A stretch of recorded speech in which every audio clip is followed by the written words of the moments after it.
નમસ્તે વિદ્યાર્થી મિત્રો, સ્વાગત છે તમારું આપણી ચેનલ પર। ગયા વિડીયોમાં આપણે 100 સુધીની સંખ્યાઓ અને 100 કેવી રીતે થાય તે બાબત વિશે શીખ્યા હતા। હવે આજના વિડીયોમાં આપણે 100 થી આગળની સંખ્યાઓને કેવી રીતે લખાય અને 100 થી આગળની સંખ્યાઓને લખતા લખતા આપણે 200 સુધી પહોંચવાનું છે, એટલે કે બેવડી સદી। 200 એટલે બેવડી સદી। તો આ વિશે આપણે શીખવાના છીએ। તો ચાલો આપણે આપણા સફરની શરૂઆત કરીએ। અહીંયા જુઓ, કોષ્ટકનું અવલોકન કરીએ અને 100 ની પછીની સંખ્યાઓ લખતા શીખીએ। આપણે 100 પછીની સંખ્યાઓને કેવી રીતે લખાય તે જોઈએ। તો અહીંયા જુઓ, અહીંયા 10-10 લાકડીઓના 10 જૂથ એટલે કે 100 બને છે અને ત્યારબાદ એક લાકડી છૂટી છે।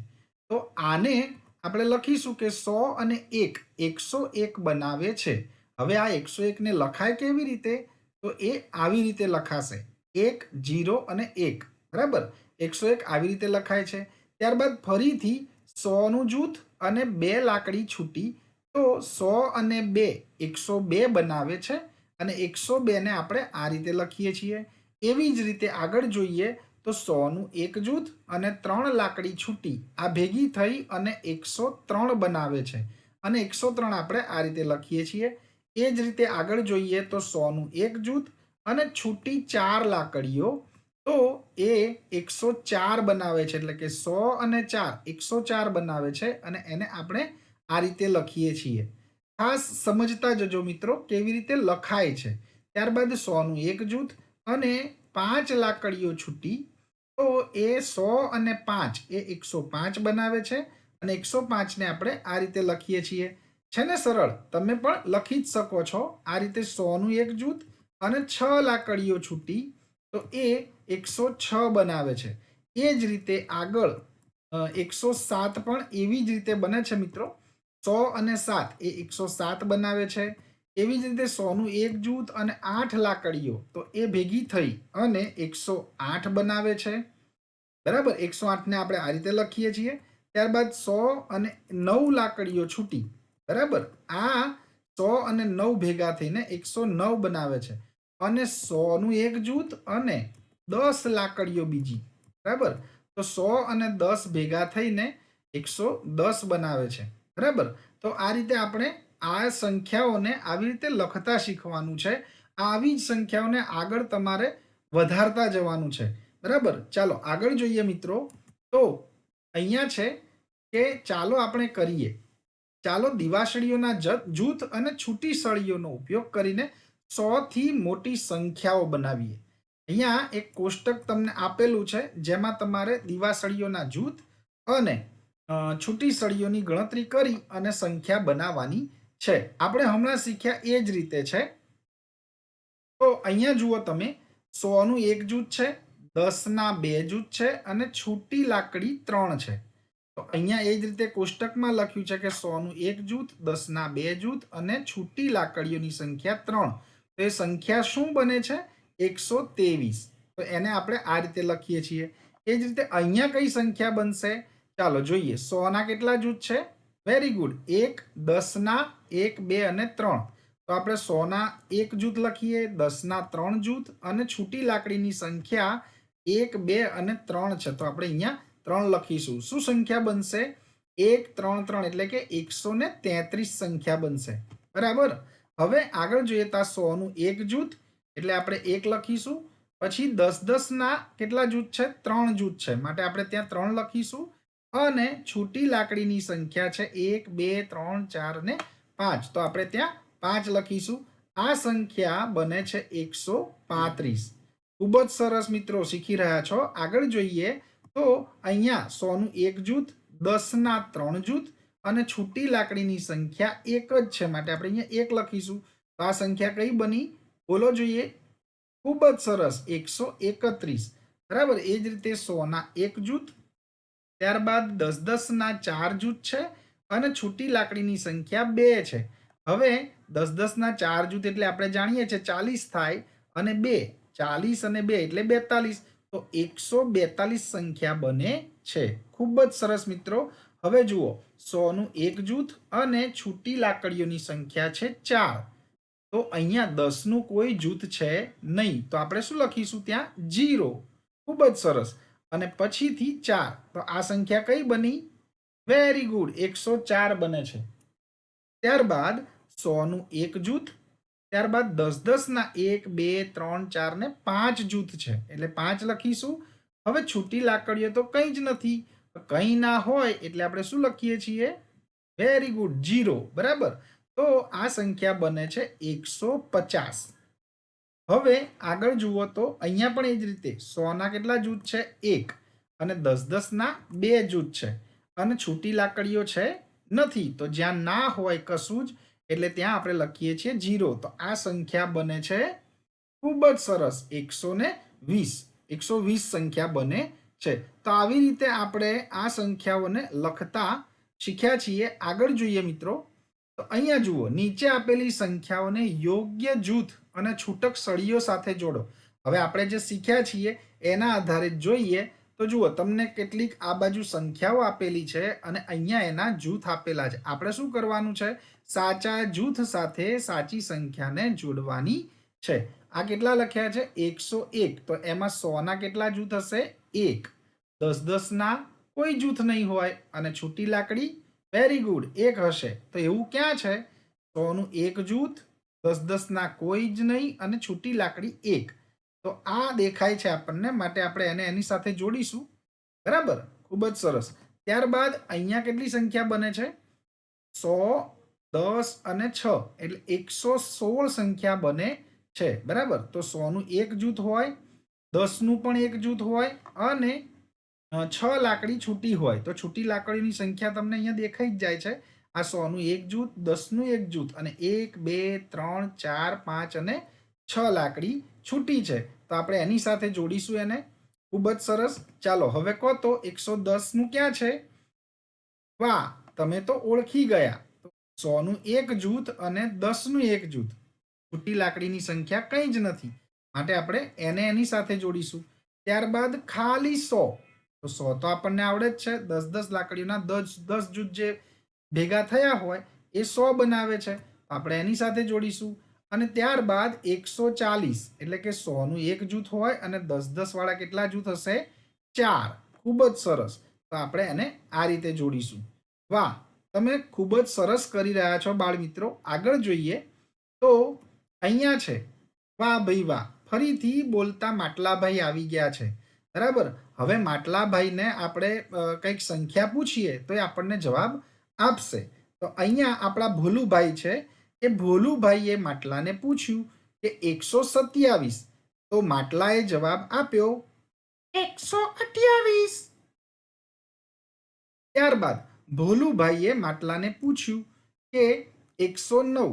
તો માટલાએ જવાબ આપ્યો 110.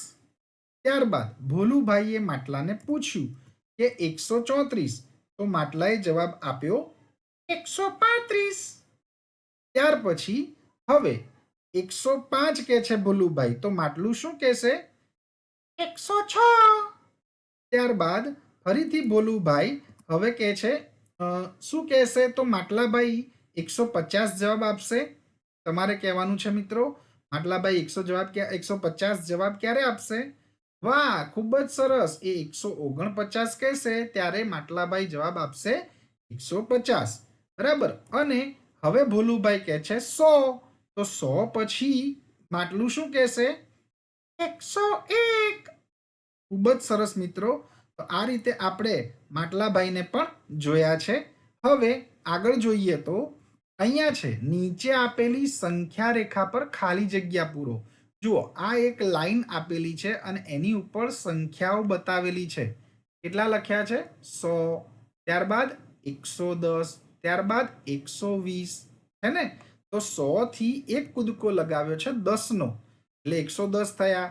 110 થી આગળ જઈએ 10 નો કૂદકો લગાવીને તો 120 થાય. તો એના પછી શું આવશે? બોલો બોલો. 100, 110, 120. તો એના પછી આવશે 130. ત્યારબાદ ખૂબ જ સરસ 140 અને પછી 150. આ રીતે સંખ્યા રેખા પર પણ આપણે આ રીતે સંખ્યાઓને બતાવી શકીએ છીએ। તમે તો ખૂબ જ હોશિયાર છો મિત્રો। આગળ જોઈએ તો નીચે આપેલી સંખ્યા રેખા પર નીચેની સંખ્યાઓ બતાવો। જુઓ આ સંખ્યા રેખા છે અહીંયા આ લાઈન અને એની ઉપર તમારે આ સંખ્યાઓ બતાડવાની છે। પહેલું છે 125 ઉપર એક તીર બનાવો। તો અહીંયા તમારી માટે 125 આપણે પહેલા શોધવાના કે ક્યાં આવશે, તો સંખ્યા રેખા પર તો 100, 110, 120, 130, 140 અને 150 એવું જ બતાવેલું છે। 125 ક્યાં આવે? વાહ વાહ, ખૂબ જ સરસ। 120 અને 130 ની વચ્ચે 125 આવે છે, તો માટે અહીંયા તીર બતાવેલું છે। ચાલો બીજું જોઈએ તો 112 ઉપર એક વૃક્ષ બનાવો। ચાલો મિત્રો 112 ક્યાં આવશે? જુઓ જુઓ, ખૂબ જ સરસ। 110 અને 120 એની વચ્ચે ક્યાંક 112 આવે, પણ હવે 110 થી આગળ વધતા આપણે જોઈએ છે કે 112 એ 110 ની નજીક હશે, એટલે આ જગ્યાએ તો આપણે ત્યાં એક વૃક્ષ બનાવવાનું છે। તો આ જગ્યાએ આપણે એક વૃક્ષ આ રીતે દોરી દઈશું, બરાબર। ખૂબ જ સરસ મિત્રો। 3 નંબર જોઈએ તો 149 ઉપર ફૂલ બનાવો। 149 પછી તરત આવે 150, તો 150 આપણને દેખાય છે એટલે એની ખૂબ જ નજીક 149 હશે, તો ત્યાં આપણે ફૂલ બનાવવાનું છે આ રીતે, બરાબર।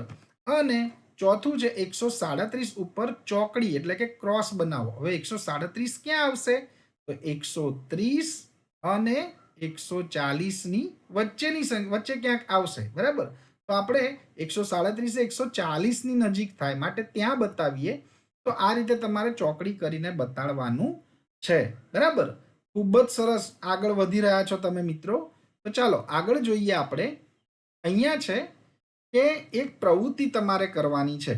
તમારા વર્ગમાં તમારે આ રીતની એક પ્રવૃત્તિ કરવાની છે। પ્રવૃત્તિમાં શું કરશો? તો તમારે તાળી પાડવાની છે, ચપટી વગાડવાની છે અને ટપલી મારવાની છે। અહીંયા જેમ બાળકો કરી રહ્યા છે એ રીતે। હવે તમે જેટલી તાળી પાડશો એટલા 100 બનશે, એટલે કે એટલા 100ના જૂથ બનશે। ત્યારબાદ જેટલી ચપટી વગાડશો તે બધા જ 10ના જૂથ બનશે અને ટપલી મારશો એટલી છૂટી સંખ્યા રહેશે છીએ। દાખલા તરીકે આ છોકરી એક તાળી પાડે, 5 ચપટી વગાડે અને 4 ટપલી મારે, તો એક તાળી એટલે 100, 5 ચપટી એટલે 50 અને 4 ટપલી તો 50 ને 4 54, એટલે સંખ્યા શું બનશે? 154। આ પ્રવૃત્તિ તમારે ખૂબ જ સારી રીતે જોજો હા, ભૂલ ના પડે એવી રીતે તમારા વર્ગમાં તમારે રમવાની છે, બરાબર। તો આ રીતે તમે પ્રવૃત્તિ કરજો। આગળ જોઈએ તો મિત્રો અહીંયા છે કે 150 પછીની ગણતરી કેવી રીતે કરવી। ચાલો જોઈએ। આપણે અગાઉ મોઢે તો તાળી ચપટી અને ટપલીની રમતથી કર્યું જ છે, છતાં પણ ફરીવાર અહીંયા શીખીએ। તો અહીંયા જુઓ કે 100નું એક જૂથ છે અને 10-10ના 5 જૂથ આપેલા છે। છૂટી સળી એક પણ નથી, તો આપણે અહીંયા કોષ્ટકમાં લખીએ જ છીએ, અગાઉ લખ્યું જ છે એ રીતે અહીંયા લખ્યું છે, તો એ સંખ્યા બને છે 150, બરાબર। અને એને શબ્દમાં આ રીતે લખાય છે 150। અહીંયા એ જ રીતે 100નું એક જૂથ છે માટે 1 લખ્યો, ત્યારબાદ 10-10ના 5 જૂથ છે માટે 5 અને એક લાકડી છૂટી છે તો અહીંયા 1 લખ્યા છે, એટલે 150 પછી 1 એટલે 151, એટલે કે 100 અને 51 તો 151 થાય। એ જ રીતે 100નું એક જૂથ છે માટે 1, 10-10ના 5 જૂથ માટે 5 અને છૂટી લાકડીની સંખ્યા 2 છે, તો 100 અને 52 એટલે 152 થાય। ત્યારબાદ ફરીથી જોઈએ તો 100નું એક જૂથ માટે 1 લખ્યા છે, ત્યારબાદ 10-10ના 5 જૂથ, તો અહીંયા આપણે 5 લખીશું અને 3, એટલે શું બનશે? 100 અને 53। ખૂબ જ સરસ મિત્રો, 100 અને 53 તો 153 થાય। ત્યારબાદ 100નું એક જૂથ અને અહીંયા 10-10ના 5 જૂથ અને 4 લાકડી, તો અહીંયા 100 અને 54 એટલે 154 થાય। તો આ રીતે તમારે આગળની ખાલી જગ્યાઓ પૂરતા જવાનું છે। જુઓ અહીંયા 100નું એક જૂથ, 10ના 5 જૂથ અને 5 લાકડી છૂટી છે, આપણે અહીંયા 5 લખીશું। 100 અને 55 એટલે 155 થાય। ત્યારબાદ 100નું એક જૂથ, 10ના 5 જૂથ અને 6 લાકડી છૂટી છે, તો અહીંયા 10ના 5 જૂથ અને 6 તો કેટલા થશે? 100 અને 56 એટલે 156 થાય. ત્યારબાદ ફરીવાર જોઈએ તો 100 એટલે કે 100નું એક જૂથ છે. અહીંયા 5 જૂથ 10 ના છે એટલે 5 અને 7 એટલે કે 100 અને 5 7 5 ને 7 57 બરાબર 157 થાય. ત્યારબાદ 100 10 ના 5 જૂથ તો આપણે અહીંયા 100નું એક જૂથ છે માટે 1 લખીએ. 10ના 5 જૂથ અને છૂટી લાકડીની સંખ્યા છે 8 તો આપણે લખીશું 100 અને વેરી ગુડ 58 એટલે 158 થાય. એ પછી જોઈએ તો 100નું એક જૂથ છે, ત્યારબાદ 10ના 5 જૂથ છે અને બીજી છૂટી લાકડીની સંખ્યા 9 છે, તો 100 અને 59 એટલે 159 થાય છે. જુઓ મિત્રો, અહીંયા આપણે આ રીતે સંખ્યાઓને લખતા શીખ્યા. હવે આવી જ સંખ્યાઓને તમારે 200 સુધી લંબાવવાની છે. અને 200 એટલે કેટલા? ખૂબ જ સરસ, 200 એટલે 100ના 2 જૂથ થાય. બરાબર, અહીંયા તમે ખૂબ જ સરસ રીતે 200ના 2 જૂથ બનાવ્યા છે. બેવડી સદી એટલે કેવી રીતે બને તે વિશે શીખ્યા છો. આટલું કર્યા પછી તમારા પુસ્તકમાં જાતે કરવાની પ્રવૃત્તિઓ આપેલી છે, જે તમારા મહાવરા માટે ખૂબ જ ઉપયોગી છે. એ તમારે જાતે કરવાની છે મિત્રો. તો આટલું શીખ્યા બાદ એ તમને ચોક્કસપણે સરળતાથી આવડી જ જશે. તો હવે મળીશું આવતા વિડીયોમાં. તમારો આ વિડીયો જોવા બદલ ખૂબ ખૂબ આભાર. જો વિડીયો ગમ્યો હોય તો વિડીયોને લાઈક કરો, શેર કરો અને આપણી ચેનલને સબસ્ક્રાઇબ કરો. આભાર મિત્રો.